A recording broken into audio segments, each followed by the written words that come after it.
ka qenë natyrshme për gjithë sa kemi bërë së bashku gjatë gjithë këtyre viteve.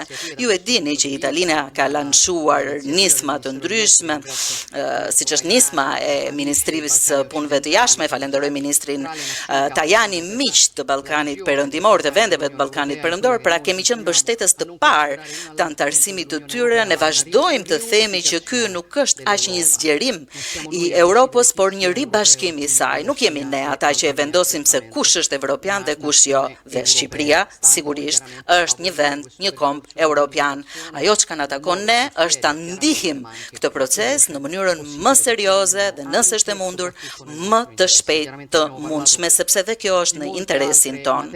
Ne folëm për shumë çështje, pothuaj të gjitha këto çështje janë pjesë e bashkëpunimit dypalësh, edhe sot folëm për çështje që i takon politikës së jashtme, çështje që mbeten të hapura. Thelluam më tej zhvillimet e arritura në dosje praktika ndërkombëtare, përfshir këtu çështjen e gazës apo luftën në Ukrainë, dhe me të vërtet kjo është vetëm një nga fazat e shumta të një bashkëpunimi që nis nga një miqësi që është e largët në kohë, por do të mbërrijë në një lloj bashkëpunimi që është më sistemik e që përmban edhe integrimin e ekonomive tona, edhe përfshirjen e zinxhirëve ekonomik të përbashkët. Janë marrëveshje dhe mirëkuptime që kanë të bëjnë me sektor të ndryshëm, nga siguria tek financat, dhe vullneti është ai të vepruarit në një mënyrë gjithnjë e më të strukturuar.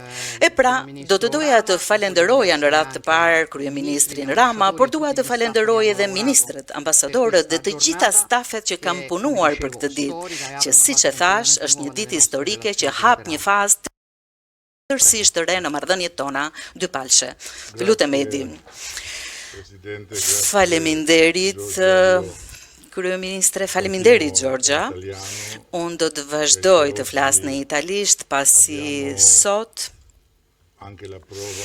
kemi edhe provën shkencore që përveç qeverisë italiane nuk ekziston një qeveri tjetër jo italiane që të flas 100% në italisht, dhe është vetë ajo shqiptare. Kjo është një përgjegjësi më shumë për Italinë, që ta themi shkoqur dhe të jemi të qartë.